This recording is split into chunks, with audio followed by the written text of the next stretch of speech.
Hello everyone and welcome to my channel today. Today I'm going to be sharing with you guys everything I do and everything I know all about Omnipod 5 pod placement and Dexcom G7 pod placement. I'm going to be showing you a whole cycle of my Dexcom and where I put my pumps every 3 days to accommodate for line of sight. I'm also going to be touching on exactly what line of sight means and how to get the best communication between your insulin pump and your CGM. So if you're interested in hearing all about that today, make sure you give this video a thumbs up and make sure you stick around to the very end of the video to hear everything that I do to have a successful journey with Dexcom and Omnipod. If you're new to my channel, my name's Olivia. I've been a type 1 diabetic for over 20 years. I have been a CGM user for about 5-6 years, and then my insulin pump I have been using for about a year and a half, 2 years now. So I've done quite a few videos here on YouTube about my experiences with Omnipod 5 and Dexcom, so make sure you check those other videos out. But long story short, one of the most popular questions I get here on YouTube is all about how I rotate my sites with my pump, how I make sure that my pump and my sensor are communicating effectively, and I just felt like it was about time I do a proper video to walk you guys through what I do, what my rotation sites look like, where I love to put my pump, where my favorite spot on my body is to put the pump and the CGM, just so that way you guys can get some great ideas yourself, because understanding what line of sight means can be very confusing. So real quickly, before we get into the video, I'm going to step back and show you, to my understanding, what line of sight means. So what I was explained with my diabetic educator when I went through pump training was that line of sight is how your pump and CGM best communicate together. So you want them on the same side of your body, either front or back, or you want them on the same side, left or right.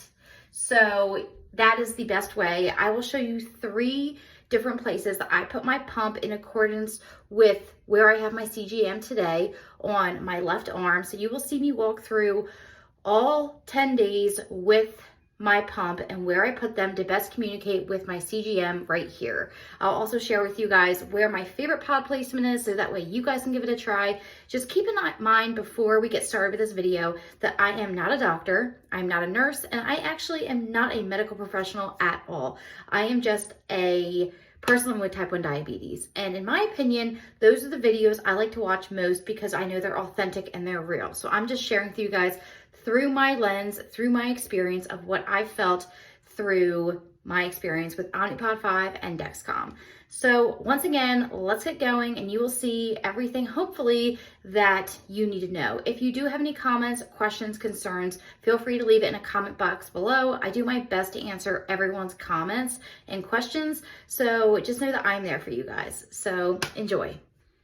Hey guys, so we are at day 1 of my new insulin pump right here. So I wanted to show you guys some different placement ideas because I get a ton of messages, like I said in the intro, about pod and sensor placement and how I tend to work it. So I wanted to show you guys a few different things that I like to do, because you definitely don't want your pump or your sensor constantly on the same arm or same part of your body, just because then it will create scar tissue, and scar tissue does not do well with insulin. So it interferes with the insulin absorption. So you want to make sure you do a really good job at rotating it around. So I'm going to film whenever I change out my pod to show you different places you can put it on your body with your sensor. So my sensor is currently on my left arm right here. And today I decided to put my pod right next to it. So right, maybe half of an inch apart.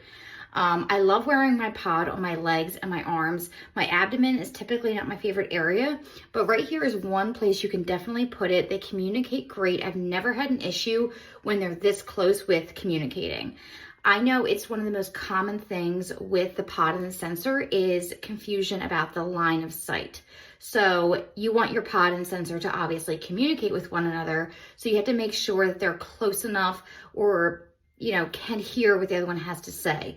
So like I said, I never had an issue with this line of sight. This is as close to sight as I could possibly get. They're both on my arm. And then when I take this pod off in a few days, I have other options of where I can put it. So we will see in 3 days where I end up putting my next pod. But this is a great pod placement if you're looking for something basic that 100% will not give you any issues with communication. So like I said, day one. So it's been 3 days, so today it was time for me to put a new pod on. I still have my sensor on my left side of my body. You're looking at me, it looks like it's on the right, but it's on my left arm. It is the same sensor that I had. And then I decided to move my pod from this side, which was in the line of sight, to now this side. So they are both still on the front part of my body so they can communicate.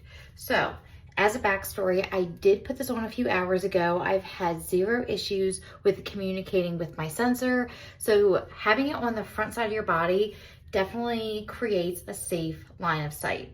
So real quick, I'm going to do a quick demonstration using my own body to show you what I'm talking about when it comes to line of sight, because I've had so many questions about it on YouTube. So I really want you guys to understand what it is I'm trying to convey here. So looking at my body, the line of sight is either on your full front, your full back, or on the same side. That is how I was described. That's how it was described to me by my diabetic educator when I went through training. So if I have my sensor right here, it can communicate with anything with the pod so long as it's on the front side of my body, because that is where my sensor is. Now, if I had my sensor on the back of my arm, that same rule would apply, but the pod would then have to be somewhere on the back of my body. So if I wanted to put my pod on my abdomen or the pod on my legs, as long as the pod is on the front side of my body, I should have no issues with it communicating with the sensor. So that is what line of sight means. Now, I will back up one more time to explain the other angle you could do it, is if it is on my left side of my body. So in theory, your pod should be able to communicate with your sensor so long as it's on my left arm, the left part of my abdomen, or my left leg. So if I wanted to put the pod on the back of my arm, or on my abdomen, or on my left leg, it could then communicate that way with the sensor. So you have a lot of options. And in this video, I'm just showing you guys a few options I regularly rotate through, because you don't want to put your pod on the same spot constantly over and over again because of scar tissue. But you can see I have now rotated it from this arm to now over here, and then we will see in 3 days where I'm going to throw my third pod. So before I take this pod off, I wanted to share with you guys something that really frustrates me about the insulin pump being on your arm, so I'm being quite honest, and that is for the women out there. So obviously I'm a woman and I do wear bras.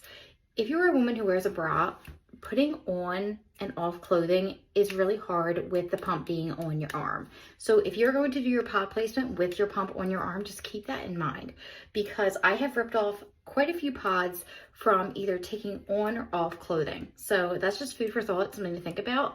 Whereas the Dexcom, I've never had that issue because it's a lot smaller, as you can see. I can put a bra on, tight fitting clothing, no issues. But with this, it's bulkier, as you can see. So just keep that in mind if you are a woman or a man wearing tight fit clothing, that being on your arms, it's really hard to maneuver around clothing, taking it on and off your head. So food for thought, keep that in mind. So here I am with my third pod change for this sensor. So just so you guys know, for food for thought, this is the Dexcom 10-day sensor. Now I am aware that they do have the Dexcom 15-day sensor. However, I'm using through my supply of the 10-day sensors before I pay for that new prescription for the 15-day. So I'm just showing you a realistic pod rotation for what I do right now as a 10-day sensor user. So I started with my pod here and I moved it here, same line of sight, great communication. And my last place I chose to put my pod for this sensor was on my upper leg right here. So it's on the same line of sight because it's on the front of my body and it's also on the same side of my body. So I know I'm not gonna have any issue with the sensor communicating with this pod. It's been on for 20 minutes. I've had no issue thus far with it communicating properly. And if I'm being honest, using the legs is my favorite pod placement. Now, I understand that Omnipod recommends you put it on your arm, but I just told you guys why I kind of don't like to do that. But for the legs, for me at least, it's just my beefier area. It's easy, it's out of the way, I can easily hide it. You can't tell as much that I am wearing the insulin pump on my leg when I have it on my leg as when compared to when I wear it on my arms. Less noticeable, I can hide it, I can put a dress over it, and you will never know that I'm using an insulin pump. But even beyond that, it just doesn't get in the way. It's just out of the way. I don't have issues with pants, with shorts, with dresses. It's just on my leg, it gives me my insulin, no issue. But because it's very important to rotate your sites with your pump and your Dexcom, obviously I do like to use my arms now and then as well, just because of scar tissue reasons. So this is where I moved it to for my third time. And for the next sensor, we will see where I end up putting that one to kind of go along with this trend. Now, tomorrow my sensor expires because it will be the 10th day. This is day 9. So where I plan on putting this one tomorrow is I plan on actually putting that on my other leg. So I'm kind of just rotating along. So I hope you guys got some great ideas based on where I kind of rotate through my pump and sensor. I understand that it's extremely confusing, and it was very confusing for me as well. And a lot of it is trial and error. And just keep in mind that if you do ever have an issue with maybe it not communicating as effectively as you'd like, you can always call Dexcom or Omnipod and they will send you replacements out if you're having issues. And just be honest with them that you're a new user, or maybe you're not a new user, you just try something new and it's just not working the way you'd hoped. I'd like to believe these companies want our best interest in mind, or having our best interest in mind. So just give them a call and see if they can help work with you and help you out and send you a replacement for that product. So yeah, there we go. My 3 changes and I'm good to go with this sensor.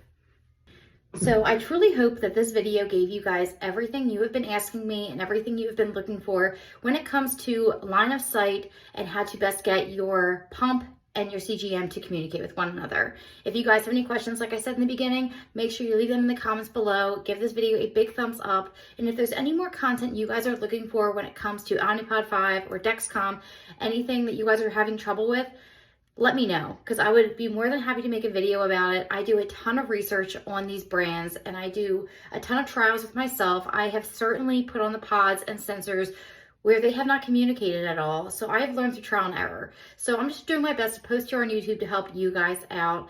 I hope you guys have a very successful diabetic journey, and thank you for always coming to my channel and checking me out to see how I'm doing on my diabetic journey, and I will see you guys in my next video. Bye.